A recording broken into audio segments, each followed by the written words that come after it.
भारत का सवाल में आज अवैध मस्जिद पर जो महाभारत चल रही है हिमाचल प्रदेश में, उसी पर बात करेंगे। हिमाचल प्रदेश में शिमला के संजौली इलाके में मस्जिद परिसर में अवैध निर्माण को लेकर एक बार फिर हिंदू संगठनों और स्थानीय लोगों ने कई घंटे विरोध प्रदर्शन किया है। इस दौरान प्रदर्शनकारियों की पुलिसकर्मियों से झड़प भी हुई। पुलिस ने बैरिकेडिंग लगाकर इन्हें रोकने की कोशिश की, लोगों ने इसको तोड़ दिया, जिसके बाद पुलिस ने भीड़ को तितर बितर करने के लिए, काबू करने के लिए वाटर कैनन का इस्तेमाल किया। लाठीचार्ज भी यहां पर किया गया। हालात ऐसे बन गए कि प्रदर्शन के चलते इलाके में धारा 163 लागू कर दी गई है। हिंदू संगठनों की ओर से आज प्रदर्शन करने का अल्टीमेटम दिया भी गया था। संजौली में धारा 163 इसके बाद लागू की गई है। संजौली पूरी तरह से छावनी में तब्दील हो गया है। ये मामला कांग्रेस के लिए भी गले की हड्डी बन गया है, क्योंकि अवैध मस्जिद का ये मामला हिमाचल की कांग्रेस सरकार के मंत्री अनिरुद्ध सिंह ने ही विधानसभा में उठाया था और इसे गिराने की मांग की थी। अनिरुद्ध सिंह के इस बयान से कांग्रेस नेता भी असहज हो गए थे और बैकफुट पर हैं। आरोप ये भी है कि इस मस्जिद में बड़ी संख्या में रोहिंग्या मुसलमान हैं। अगर ये सही है तो सबसे बड़ा सवाल है कि बांग्लादेश से आने वाले रोहिंग्या मुसलमान हिमाचल की राजधानी शिमला तक कैसे पहुंचे। इस पर चर्चा करेंगे। इसके कई पहलू हैं जिसको समझने का प्रयास करेंगे और अपने मेहमानों के साथ बातचीत को आगे बढ़ाएं। उससे पहले ये रिपोर्ट।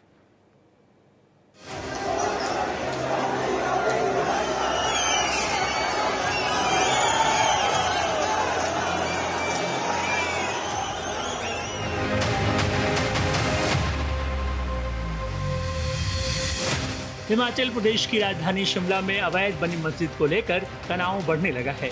सिविल सोसाइटी और हिंदू संगठनों के लोगों ने आज मस्जिद को ढहाने को लेकर जमकर प्रदर्शन किया। पुलिस ने एहतियातन शिमला के संजौली में धारा 163 लगा दी है। बताया जा रहा है इस अवैध बनी मस्जिद को लेकर हिंदू संगठन के प्रदर्शनकारी आक्रामक हो गए और वहां लगे पुलिस बैरिकेडिंग को तोड़ने की कोशिश की गई। इसके बाद पुलिस ने लाठीचार्ज और वाटर कैनन का इस्तेमाल कर भीड़ को तितर बितर किया। हालांकि इस मामले में हिमाचल प्रदेश की कांग्रेस सरकार में मंत्री विक्रमादित्य सिंह ने कहा, विवादित मस्जिद का मामला कोर्ट में है। अगर निर्माण अवैध पाया गया तो उसे ढहाया जाएगा। अवैध भवन के निर्माण का, अवैध मस्जिद के निर्माण का, इसके ऊपर क्योंकि ये मसला सब जुडिस है, लर्नेड कमिश्नर म्यूनिसिपल कमेटी के पास, म्यूनिसिपल कमिश्नर के पास लंबित है, तो जब भी वहाँ से इसके ऊपर फैसला आता है उसके बाद सरकार जो है इसके ऊपर कार्रवाई करेगी। इस मामले में हिमाचल प्रदेश विधानसभा में विपक्ष के नेता जयराम ठाकुर ने कहा कि राज्य सरकार को लोगों की भावना को समझते हुए तत्काल कदम उठाना चाहिए। हम शांति प्रिय ढंग से अपनी बात को रखें। कहीं भी कोई इस प्रकार का कोई घटना ऐसी नहीं होनी चाहिए, इस बात को सुनिश्चित करें। लेकिन जिस तरह से कांग्रेस की सरकार ने जो 163 BNSS का जिक्र करते हुए लगा दी, मैं समझता हूं कि वो बिल्कुल इस तरह से कि लोगों की भावनाओं को दबाने का प्रयास है। बताया जा रहा है कि शिमला के संजौली इलाके में बगैर किसी अनुमति के मस्जिद में अवैध निर्माण कराने का आरोप है। स्थानीय लोगों का कहना है कि यहाँ बड़ी संख्या में लोग नमाज पढ़ने आते हैं। ये निर्माण पूरी तरह से अवैध है। ऐसे में इस निर्माण को अनुमति नहीं दी जानी चाहिए। ये मामला किसी धार्मिक स्थल का नहीं बल्कि अवैध निर्माण का है। Bureau report, Bharat express.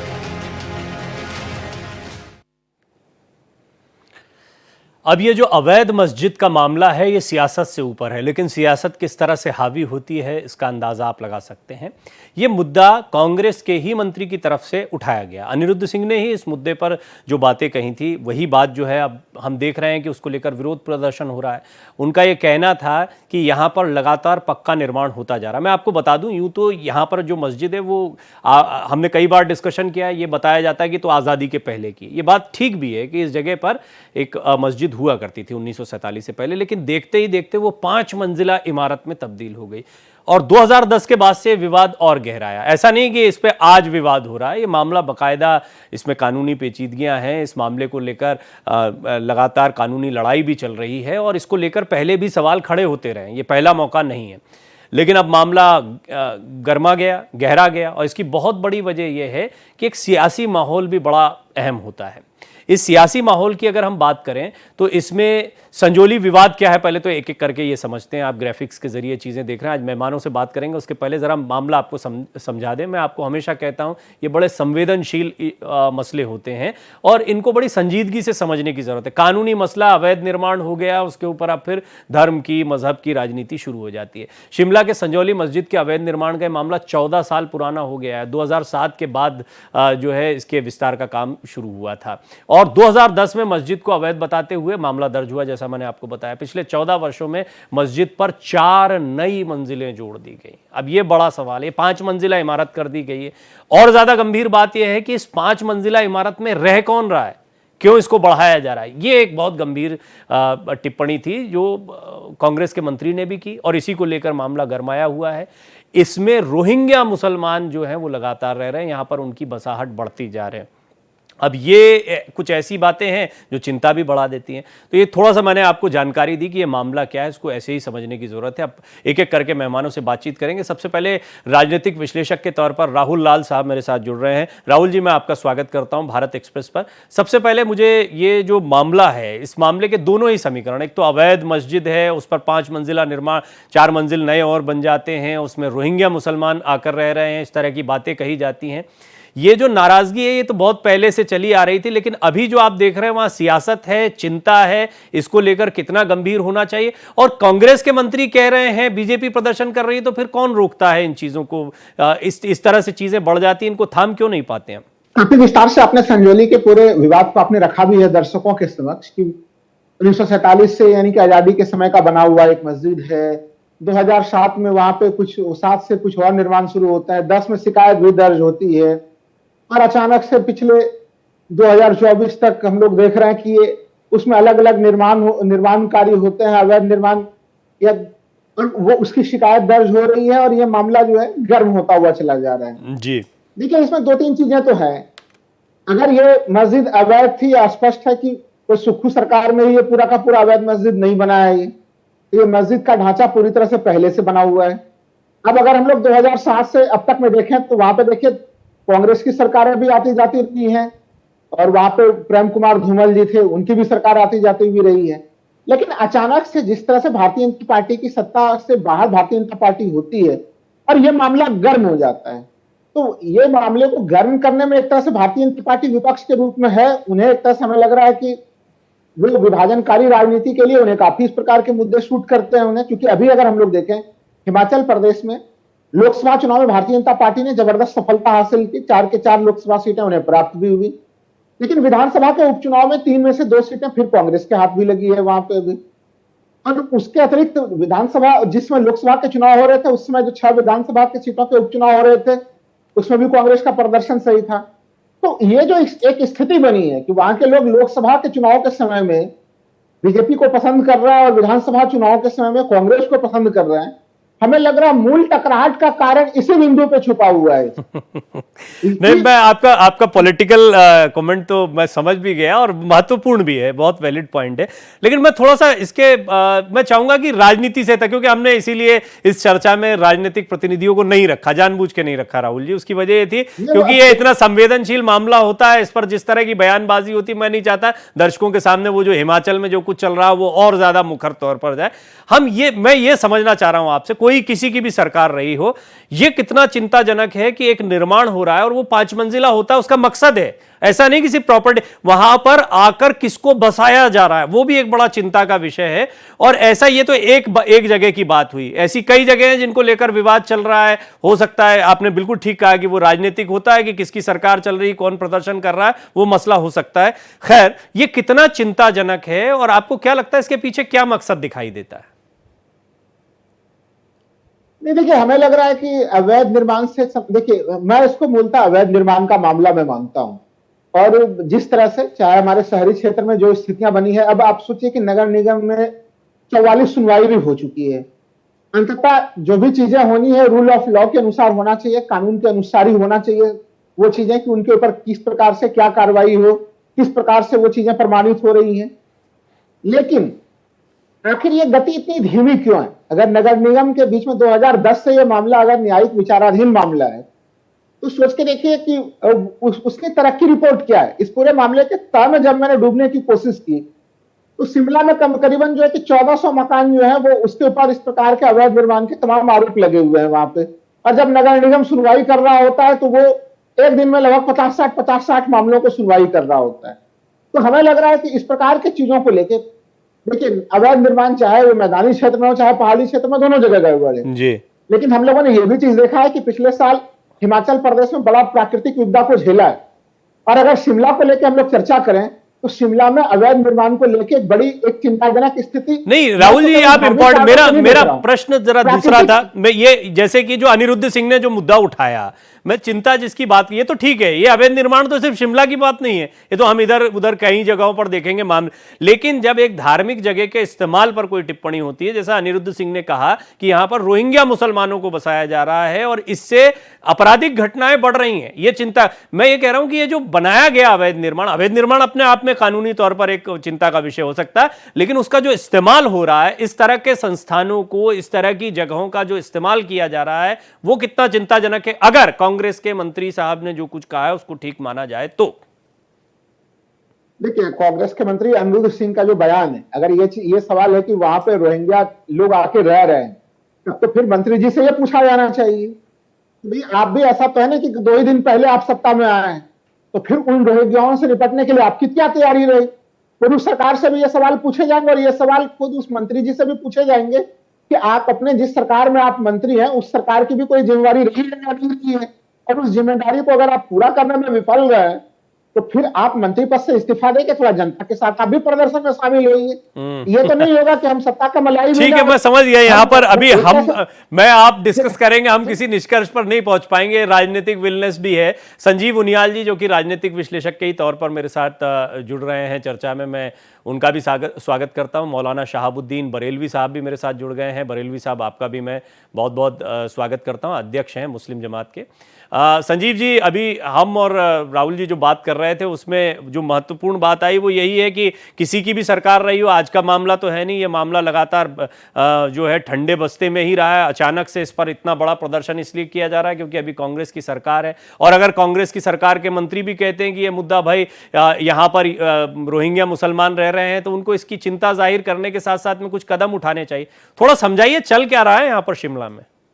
भाई देखिए, यहाँ 2-3 बातें हैं। मुझे लगता है कि अगर मुद्दा वक्फ बोर्ड से उठाया जाए तो उसमें कोई बुराई नहीं है, क्योंकि ये वक्फ एज सच प्रॉपर्टी क्लेम करते हैं। वक्फ प्रॉपर्टी ये कहते हैं कि वक्फ प्रॉपर्टी है। अगर वक्फ प्रॉपर्टी है तो वक्फ प्रॉपर्टी के संशोधन के लिए जो आवश्यकताएं हैं, इसका मतलब सरकार ने वो ठीक की हैं। दूसरी बात, एक तबका, एक स्कूल ऑफ थॉट, मेजॉरिटी लगातार ये कहता रहा है कि कांग्रेस जो है वो हिंदू विरोधी है, मेजॉरिटी विरोधी है और मुस्लिम परस्त है। उसका एग्जाम्पल चाहे राहुल गांधी फॉरेन में जाकर सोरोस से मिलके, पिटाडो जो है उनसे मिलके, पिटोडा जी की बातें करके और भारतवर्ष के अगेंस्ट कुछ ना कुछ टिप्पणी देकर ये दर्शाते भी रहे हैं। कभी उन्होंने किसी भी टाइम हिंदू की कोई बात उठाई हो, मुझे नहीं लगता, फॉरेन में जाके। और ये तो बड़े बेसिक्स हैं। उनके नाना जी, उनकी दादी, मुझे नहीं लगता उनकी परदादी, परदादा जी कभी उन्होंने इस तरह की बात की हो, तो मुझे लगता है उनको कहीं ना कहीं उनको भी पढ़ना चाहिए। अब मैं आपके विषय पर भी उसी में सारा परिप्रेक्ष्य में लेकर आ रहा हूं कि आज अगर कोई व्यक्ति जागता है अपने अधिकारों को लेके, अपने फंडामेंटल राइट्स को लेके और अपने धार्मिक स्थलों को लेकर अगर थोड़ा सा संवेदनशील होता है, जागरूक होता है, तो उसमें ये कैसे कह सकते हैं आप कि भाई ये किसी पार्टी ने किया है या किसी एक कार्यकर्ता या किसी संगठन ने किया है। ये तो आम हिंदू के मन में एक विचार है। आप देखिए कितनी महिलाएं हैं उसमें, महिलाएं आप देखिए सामने फ्रंट में है, और उन महिलाओं के मन में दर्द क्या है कि नहीं राहुल जी हम चर्चा ऐसे नहीं करते, बोलने दीजिए उनियाल साहब को। बहुत सारी चीजें मेरे मन में भी आ रहा है कि मैं पर एक एक करके, क्योंकि अब देखिए पैनल पर बैठे हैं, इतना गरिमामयी पैनल है, हम एक एक करके बोलने का अवसर देते हैं। आप भी, आपके पास मैं आऊंगा राहुल जी, निश्चित तौर पर आपसे लूंगा। संजीव जी, आपने कुछ बातें कही, कुछ थोड़ा सा एक विषयांतर भी था, हालांकि आपने कहा सारे परिप्रेक्ष्य को समेटकर आप उस विषय पर लेकर आए हैं, लेकिन फिर भी मैं चाहूंगा कि सबके ओपनिंग रिमार्क हो जाए। इस वक्त प्रोफेसर प्रोफेसर डॉक्टर पवन साहब एक बात मैं पूरी 30 सेकंड में पूरी प्रोफेसर करूंगा। पवन सिन्हा भी जुड़ गए हैं मेरे साथ, जो कि जाने माने धर्माचार्य हैं। प्रोफेसर सिन्हा, आपका भी स्वागत है जी। संजीव जी, अपनी बात जोड़िए। मैं डॉक्टर साहब आपको सिर्फ ये बताना चाहता हूं कि वहां पर समस्या क्या है कि आप देखिए शो कॉज नोटिस होता है। मैं एडवोकेट हूं एमसीडी का। कॉर्पोरेशन शो कॉज नोटिस देती है। शो कॉज नोटिस देने के बाद आप बताते हैं कि ये देखिए हमारे पास दस्तावेज हैं, ये एविडेंसेस हैं, ये हमने जो है सैंक्शन प्लान है हमारे पास 4 मंजिल के लिए बनाने के लिए पूरी तरह से सहमति मिली है, परंतु ये सब दरकिनारे कर दिया और उस पर 4 मंजिल की जो इमारत बनती चली गई। और अगर आप एक सरकार की बात करते हैं तो कांग्रेस और ये बीजेपी बाद में। पहले समस्या जो हिंदू धर्म की है, एक रिलीजन की है, ये इस तरह के कैसे कब्जे करके ये चीजों को बना लेते हैं, सबसे बड़ी समस्या। और वहां पर महिलाओं को लगातार आप देखिए उनको निकलते बढ़ते मार्केट जाते मंदिर जाते कहीं पे भी जाने से पहले डर लगता है। जुम्मे की नमाज वाले दिन डर लगने लगता है। तो ये सब समस्याओं को फेस करते हुए ये आप कैसे सोचते हैं कि ये समस्याओं का निवारण हो सकता है? ठीक है, इसके लिए अब मैं चाहूंगा थोड़ा उनियाल साहब और प्रवीण जी। जी बाकी प्रवीण जी मैं बस 30 सेकंड और नहीं रुकिएगा। उनियाल साहब, आपने 30 सेकंड बोला था, मैं तब भी जा रहा था। कम से कम बस एक लाइन के अरे आप हैं, अभी चर्चा लंबी है, अभी बहुत मुद्दे आएंगे, आप एक साथ सब बोल देंगे। समस्याओं को ना ले। ठीक है उनियाल साहब, मैं आऊंगा आपके पास। बरेलवी साहब, मुझे देखिए कई बार कई भावनात्मक बातें आती हैं, हालांकि ऐसे मुद्दों पर मैं चाहता हूं कि हम थोड़ा संजीदा होकर कुछ ऐसी बातों को भी रखें कि जो दर्शक हमें सुन रहे हैं उनके पास में एक सकारात्मक मैसेज जाए। बरेलवी साहब, मुझे ये बताएं कि यहाँ पर अवैध निर्माण होना 4 मंजिला, उसमें कुछ लोगों का रहना, इस पर कांग्रेस के मंत्री भी आपत्ति जता रहे हैं। अब इस पर एक प्रदर्शन भी हो रहा है, हो सकता है वो सियासी प्रदर्शन भी हो, इसमें भी इससे भी इनकार नहीं कर सकते हैं। लेकिन इसके बावजूद ये कितनी बड़ी चिंता है कि धार्मिक स्थलों का इस्तेमाल कुछ बाहर के लोगों को रुकाने के लिए अगर हो रहा है तो ये कितनी बड़ी चिंता है?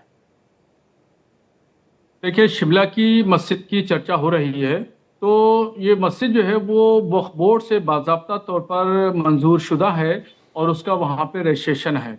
और ये आज की मस्जिद नहीं बनी है। हाँ, ये तोसी कर रहे थे, यानी उसमें बिल्डिंग में इजाफा कर रहे थे, तो उसकी भी परमिशन उनके पास में म्यूनसिपल बोर्ड से ली गई थी। और ये बहुत पुरानी मस्जिद है, छोटी सी थी, उस वक्त आबादी कम थी और अब आबादी कुछ ज़्यादा हो गई, नमाजी नहीं आ पा रहे थे, इसलिए उस मस्जिद की तोसी की जा रही थी।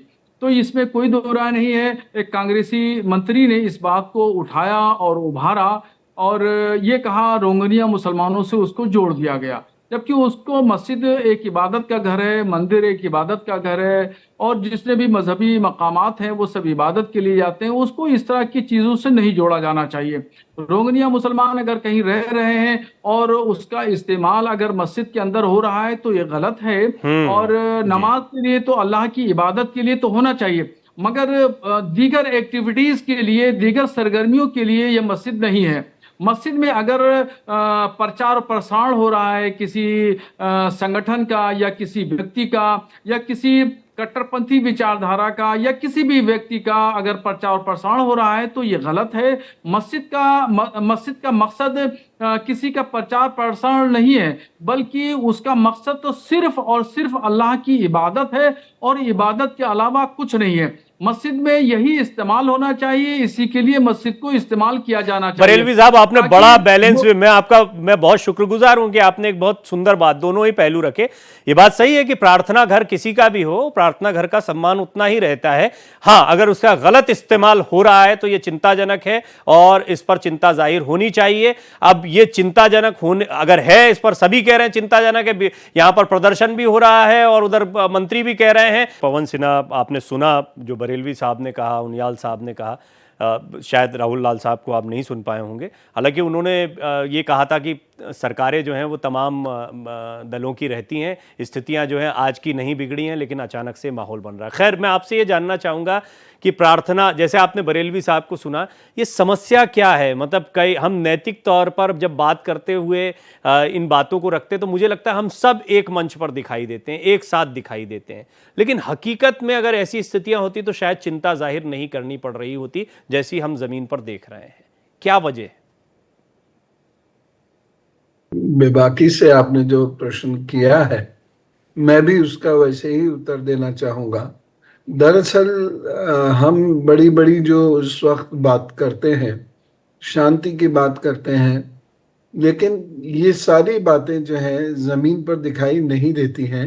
राजनीति इसके ऊपर आ जाती है और ये जो कारण बनता है, ये कारण बनता है, मतलब मैं बड़े स्पष्ट तौर से कहना चाहूंगा, अगर किसी को मेरी बात बुरी लगे तो क्षमा चाहूंगा।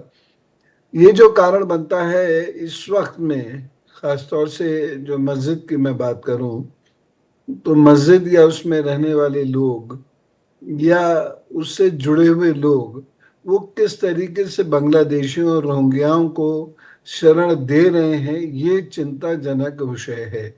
और ये विषय एक दिन का नहीं है, ये भी मैं बिल्कुल मानता हूँ। और ये भी मैं मानता हूँ कि पिछली सरकारें इसमें फेल रही हैं, और धीरे धीरे ये दबाव जो है ये बढ़ता चला जा रहा है कि हम बांग्लादेशियों को, हम रोहिंग्याओं को यहाँ से हटाएं।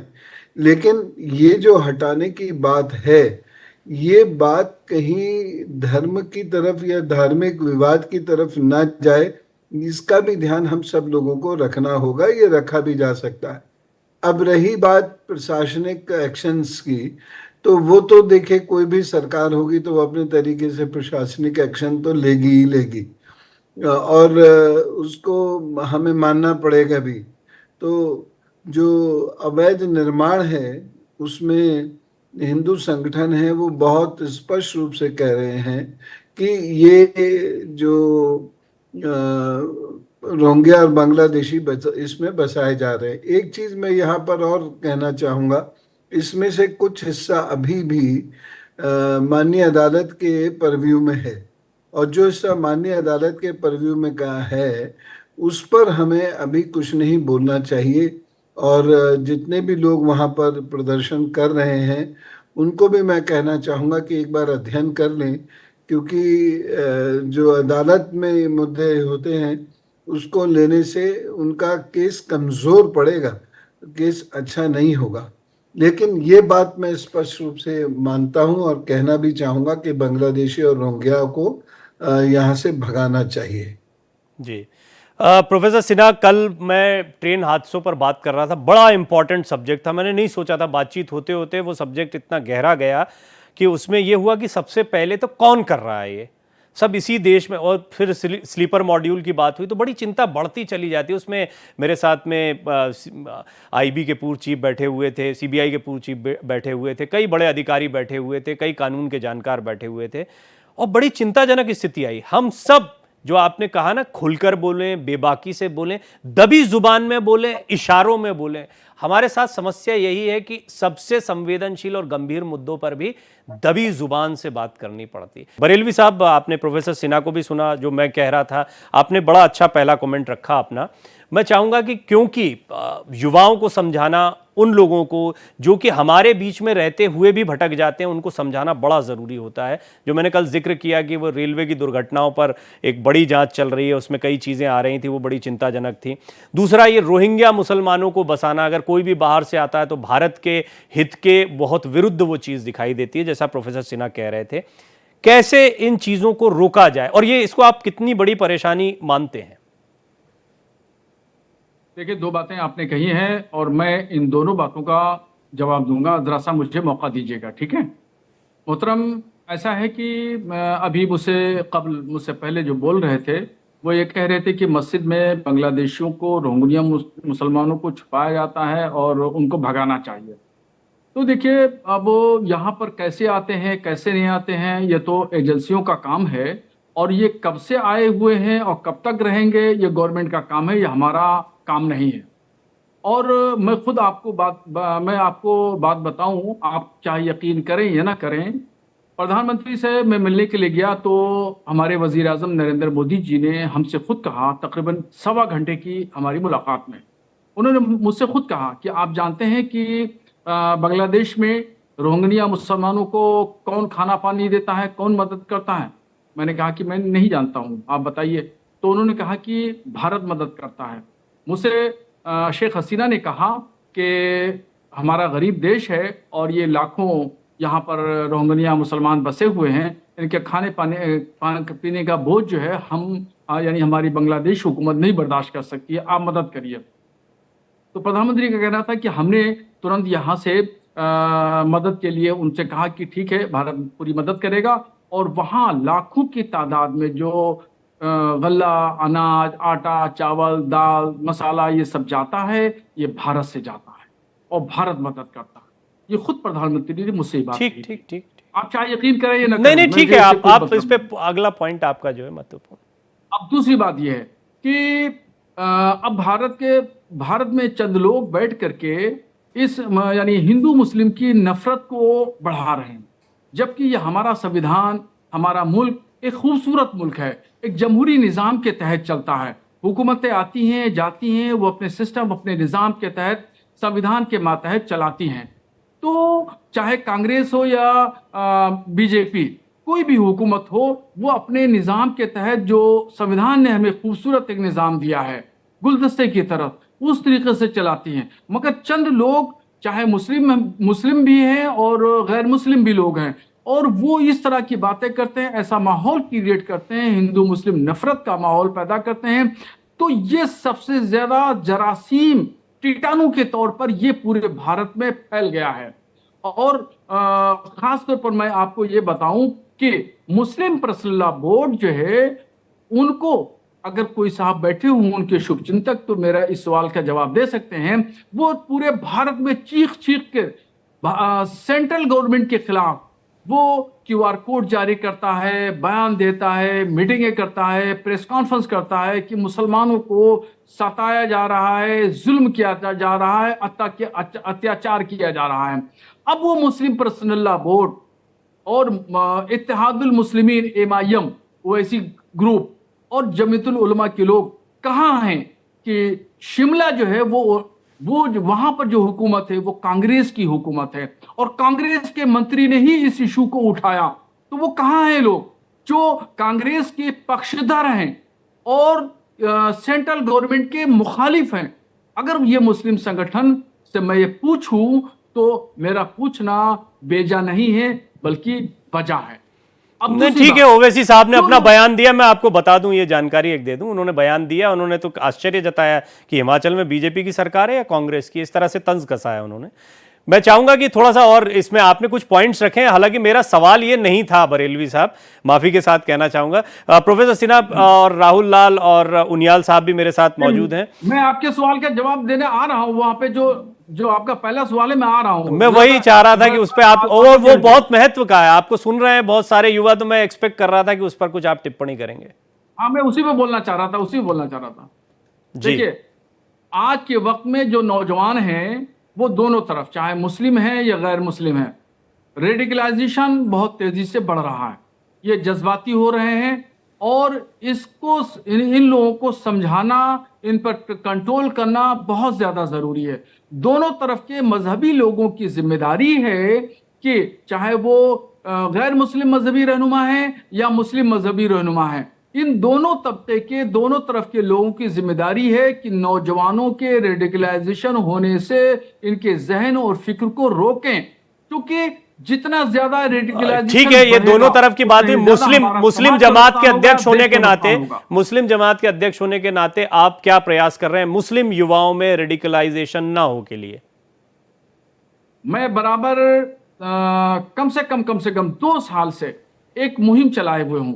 जगह जगह मजहबी हमारे जलसे होते हैं, मैं जाता हूं, तकरीरें करता हूं, बराबर उन लोगों को समझाता हूं कि कट्टरपंथी विचारधारा मत जहन में लेके आइए।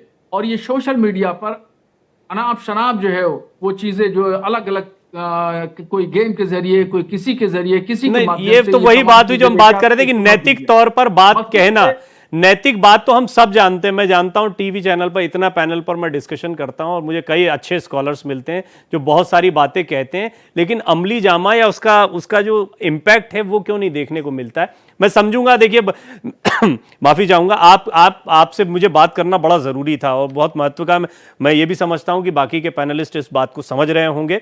उनियाल साहब कुछ कहना चाह रहे हैं? उनियाल साहब आप कहें, फिर मैं राहुल जी और पवन जी के पास जाना चाहूंगा। कि मैं ये हजरत हमारे जो स्कॉलर मौलाना साहब बैठे हैं, मैं इनसे एक बेसिक बात पूछना चाहता हूं, 3-4 बातें फिर एक साथ अगर जवाब दे पाएं कि क्या कोई डिस्प्यूटेड लैंड में, मैंने जितना समझा है मुस्लिम धर्म को, क्या किसी डिस्प्यूटेड में जिसमें विवाद हो चुका हो ऐसी जमीन पर, क्या वहां पर नमाज पढ़ना क्या माना जाता है कि हाँ उसको एडमिट किया ठीक जाता है है, खुदा एक द्वारा? point, जी। पहली बात, जी। मुझे जो जहां तक नॉलेज है हम सबको ठीक है, मैं समझ गया आपका पॉइंट, समझ गया। दूसरा जी। पॉइंट नंबर 2, हमने एक बहुत एक छोटे सवाल से करिए, मैं मुद्दे जवाब को देता जाऊंगा। मुझे एक याद तरफ रहेगा, तो- मौलाना साहब सुन डॉक्टर लीजिए एक प्रवीण, बार। जी। हाँ इनको मौलाना साहब सुनिए। एक तरफ तो हमने एक छोटे से मुद्दे को, एक डिस्प्यूटेड जगह है, शो कॉज नोटिस आया, उसके बाद उसकी 4 मंजिल आपने जो इमारत बना दी, वक्फ बोर्ड से आपने ली गई है, इशारे से वो ली गई है, वो भी अपने आप में आऊंगा dispute राहुल जी, है। आऊंगा जी। और आप उसके बाद आप कहते हैं कि उस बड़े मुद्दे को निकाल के लाते हैं कि मुझे सिर्फ मोदी जी ने ये बोला कि भाई ये मुस्लिम और हिंदू पर तो सबसे पहले हम आए। अब वो किस कॉन्टेक्स्ट में बोला, या बोला भी या नहीं बोला, उसको कहां बोलना चाहिए, क्या आज के परिप्रेक्ष्य में वो सार्थक है? हम अपना कद बढ़ाना चाह रहे हैं, तो मैं बहुत सारे प्रश्नों से इनको घेरना नहीं चाहता, परंतु मुझे लगता है कि आज का जो मुद्दा है बड़ा क्लियर है डॉक्टर प्रवीण, उसे हमें कंफ्यूज नहीं करना चाहिए। अपने आप को स्कॉलर बता ठीक है, आपने एक विवादित वाला, मुझे लगा एक सवाल आपका आया है, वो विवादित वाला पे आप बोलिए मौलाना। राहुल जी के पास भी क्योंकि जाना, वो कुछ बोलना। पूरी बात कर लूं नहीं, एक मिनट रुक जाइए उनियाल साहब, एक एक करके उनियाल साहब। डॉक्टर प्रवीण, आप मेरी बात पूरी होने दीजिए। जब आपने इतना फुटेज उनको दिया, क्यों दिया आपने उनको फुटेज? रीजन क्या है? एक तो एक स्कूल ऑफ थॉट उस पर कब्जा करता है, अब इलीगल एलिमेंट जो है उस पर जो है नमाज पढ़ने के लिए तैयार हो जाते हैं, और उसके ऊपर 4 मंजिल का लोग शोकस नोटिस होता है। हिंदू धर्म के लोग प्रदर्शन करते हैं तो उसको पॉलिटिकल रंग देने की बात करते हैं, और फुटेज भी अब सबसे ज्यादा ऐसे ही जमात के लोगों को देना चाहते हैं जिन जो ऑक्सीजन देते हैं इन सब बातों को। तो मुझे ये समझ नहीं आया डॉक्टर प्रवीण, आप इनको ही क्यों फुटेज ज्यादा इनसे बुलवाना क्यों चाहते हैं? हम कैसे समझ पाएंगे ये बात? बस मैं इतनी बात कहना चाहता हूं कि वास्तव में मुद्दा ये है कि अब अगर आप थोड़ा सा शांत हो, तो थोड़ा शांत हो तो मैं आपको बताऊं, यही तो समझना है। मैं बुलवाना नहीं चाहता हूं, मैंने बोला भी, आप समझ जाते तो क्या ही बढ़िया बात होती कि उनको बुलवाना और ये उनको फुटेज देने की बात नहीं है। ये बात बहुत महत्व की है, उसी गहराई से समझना भी चाहिए उनियाल साहब इसको। पर आपने एक जो ऐसा प्रश्न किया, मैं इस्लाम का जानकार नहीं हूं, यहां पर मौलाना साहब ही इस्लाम के जानकार हैं, वही इस पर टिप्पणी करेंगे। बाकी जो आप समझने की बात करें वो समझने वाली बात है, उसको समझाया नहीं जाता चीख चीख के, कुछ चीज़ें खुद भी समझी जाती हैं। जैसे प्रोफेसर सिन्हा जो है वो निश्चित तौर पर इससे एग्री करेंगे, वो इस बात को समझ भी गए, उनसे चर्चा हुई है इस मामले पर। लेकिन मौलाना साहब, डिस्प्यूटेड लैंड में पूजा, आपकी जो प्रार्थना है वो नहीं हो सकती जैसी जो बात है, उस पर कुछ आप कहना चाहें तो। देखिए, शरीयत का मसला मैं आपको बता रहा हूँ, मुतलक बात, तो ये शिमला मस्जिद से मुतालिक नहीं है, न किसी अयोध्या मस्जिद से मुतालिक है, न ज्ञानवापी, न मथुरा से मुतालिक है। मैं एक शरीयत का मसला सीधा साधा मैं आपको बता रहा हूँ। शरीयत ये कहती है कि कोई भी ज़मीन साफ सुथरी हो, किसी का कब्जा ना हो, अपनी मिल्कियत हो, तो वहाँ पर इबादत कर सकते हैं, मस्जिद बना सकते हैं।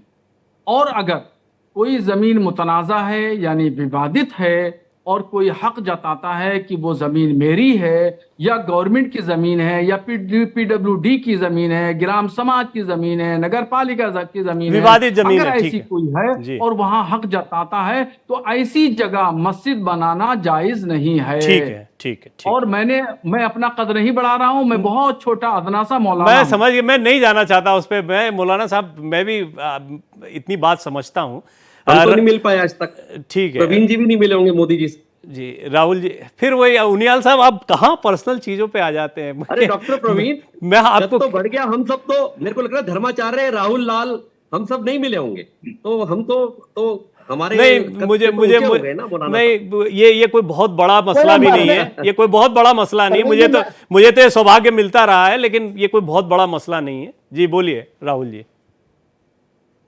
देखिए प्रवीण जी, 2-3 चीजें मैं संक्षेप में रख दूं, क्योंकि उनियाल जी ने प्रथम टर्म में भी कई चीजें कही, धर्माचार्य जी ने भी कही। देखिए, आप कह रहे हैं कि प्रवीण जी बातें बिल्कुल साफ गोई से होनी चाहिए, बिल्कुल साफ गोई से होनी चाहिए, बिना किसी हिचक के होनी चाहिए, अब एकदम तथ्यों और आंकड़ों के अनुसार भी होनी चाहिए। मैंने प्रथम खंड में भी कहा कि शिमला में इस समय 1400 लगभग ऐसे हैं जो मामले कोर्ट में इसमें विवादों में चल रहे हैं, और वो जिनके ऊपर इलीगल अवैध निर्माण या बढ़े हुए निर्माण के उनके ऊपर आरोप लग रहे हैं प्रवीण जी। उसमें ये मस्जिद का मामला तो है ही, लेकिन उस 1400 में कम से कम 15 के आसपास मंदिर भी शामिल है। तो देखिए, अब एक मस्जिद के ऊपर तो पूरा ध्यान केंद्रित कर दिया जाए और मंदिरों को छोड़ दिया जाए। आप क्या अब जो सवाल खड़े कर रहे थे, जो पूछे जा रहे थे कि क्या विवादित जमीन पे नमाज पढ़ी जानी चाहिए, होना चाहिए, तो क्या इस प्रकार के विवादित जगह पे पूजा भी होनी चाहिए? तो इस जगह पे कहाँ राहुल जी, आप ही वही तो होता है, जैसी जैसी बातें आती फिर वैसे ही जवाब में चलिए। कहाँ, ये तो हमारी पहली प्रवीण बात जी, हो प्रवीण चुकी। जी, मैंने तो नहीं, पहली देखिए, टिप्पणी में ये बाकी- बात कह दी थी कि इस पूरे मामले में बिल्डिंग का निर्माण, ये सारी बातें नहीं है। रोहिंग्या मुसलमान या प्रवीण जी, वहां पर देखिए- कोई अपराधी तत्व अगर आकर बस रहे हैं, ये चिंता का विषय है। यही बात मैंने आपसे पहले अब भी कही देखिए- थी जब आप यही बात कह रहे थे। अब देखिए, अब दो तीन चीजें और मैं रख देता हूं संक्षेप में ही। रोहिंग्या मुसलमानों के बारे में बातचीत हुई, जो देखिए यहाँ पे बरेलवी जी ने जो चीजें कही, जो उन्होंने बताया कि प्रधानमंत्री जी ने कहा भारत सरकार की घोषित नीति रही है कि बांग्लादेश में वो विदेश मंत्रालय का घोषित बयान भी है प्रवीण जी, कि वो वहां पे मदद किया जा रहा है, वो विदेश नीति में हो भी रहा है। लेकिन हम अब अगर बांग्लादेशी घुसपैठी भारत के भीतर घुस रहे हैं, तो तमाम ये पूरे घटनाक्रम कब से हुआ? ये पूरा घटनाक्रम प्रवीण जी 2014 के बाद से, चूंकि ये पूरा का पूरा जो प्रक्रम है, जो म्यांमार से जो आए हैं वो लोग 2014 के बाद से ही ये पूरा प्रक्रम शुरू भी हुआ है। और अभी आपको याद होगा गाजियाबाद में हम लोगों ने देखा कि यहाँ पे किस तरह से झुग्गी झोपड़ियों पे कुछ कट्टर हिंदू समर्थक लोग गए और उन्होंने जो है कि वहां तो गरीब मुस्लिमों के ऊपर हमले कर दिए, कहते हैं कि बांग्लादेशी है वो। ठीक है राहुल जी, ये भी लंबा हो जाएगा मसला, लेकिन ठीक है, आपने कई पॉइंट रखे हैं प्रोफेसर पवन जी, क्योंकि मेरे पास समय बड़ा सीमित है, उनको भी सुनना जरूरी है हमको। प्रोफेसर सिन्हा, देखिए बहुत सारे एंगल आ गए, मुझ पर एक एलिगेशन भी आ गया कि बरेलवी साहब को मैंने बहुत बोलने का अवसर दिया। राहुल जी भी बोल रहे हैं, हालांकि वो उनियाल साहब तो खूब ही बोलते रहे हैं। तो मैं आपसे चाहूंगा कि आप थोड़ा सा दर्शकों को इस दृष्टिकोण से समझाएं कि हम इस देश को जिस खूबसूरती के साथ देखते हैं वो बरकरार रहे। और ये बात सही है कि जहनियत में कोई भी मजहबी जहर भरा हुआ है, किसी के भी भरा हुआ है, उसका निकलना बहुत जरूरी है। पहली बात तो यह है कि मैं जो समय जैसे बाकी पैनलिस्ट देखते हैं ऐसे मैं भी देखता हूं, और मुझे तो ऐसा बिल्कुल भी नहीं लगा कि किसी को ज्यादा फुटेज मिली या किसी को कम फुटेज मिली। खैर, जो दूसरी चीज है वो ये है कि बदलता हुआ जमाना है, ये मॉडर्निटी हम चाहें या ना चाहें ये आ चुकी है, और समाज में वो मॉडर्निटी है 92 के बाद से वो पूरी तरह व्याप्त हो चुकी है। अब हमारी इच्छा हो या ना हो, लेकिन सारे मजहबों को अब उस मॉडर्निटी को एक्सेप्ट करना पड़ेगा। मॉडर्निटी का मतलब केवल कपड़ों से नहीं जाइएगा, केवल शराब आदि चीजों से नहीं जाइएगा। मॉडर्निटी का मतलब है अपनी सोच को लचीला बनाने की आवश्यकता है, सोच को वैश्विक स्तर पर ले जाने की आवश्यकता है, क्योंकि यदि सोच में विकास नहीं है, विकास अनुपस्थित है, तो कोई भी रिलीजन हो, अभी तो वो जरूर दिख रहा है कि लोग बहुत कट्टर हो रहे हैं, लेकिन बहुत जल्दी आपको दिखेगा कि वह उससे दूर हटते चले गए। ये किसी भी धर्म के लिए, मजहब के लिए ठीक नहीं है कि लोग उससे दूर हट जाएं, लेकिन ये हटेंगे क्योंकि हम लगातार ऐसी बात कर रहे हैं। अब जैसे बांग्लादेश की बात करें, अब बांग्लादेश को सपोर्ट करना सवाल ही नहीं होता। हाँ, भारत के बाहर यदि कोई ह्यूमैनिटेरियन ग्राउंड पर, मेरे मन में भी वो बात आई थी, बाहर आप कर सकते हैं, लेकिन कोई आ जाए और आपके देश की व्यवस्था में कुछ गड़बड़ी फैलाई, एकदम एक अलग मसला है। इन दोनों को हम कंपेयर नहीं कर सकते। तो बरेलवी साहब की कुछ बातों से तो हमारी सहमति है, कुछ बातें ऐसी भी रही कि जो उन्होंने रखी है, हालांकि उनियाल साहब तो कुछ ज़्यादा ओवर रिएक्ट कर गए उस पर। उन्होंने कहा कि इनको ज़्यादा फुटेज दे दिया गया और विश्वास भी नहीं करा उनकी बात पर। लेकिन बरेलवी साहब, मैं मानूंगा कि आपने बहुत बैलेंस तरीके से बात को रखा। प्रोफेसर सिन्हा, और भी बात हो सकती थी लेकिन समय ज़रा सीमित है, तो मैं आपका भी धन्यवाद करना चाहूँगा। बरेलवी साहब, आपका भी बहुत बहुत शुक्रिया, आप चर्चा में जुड़े।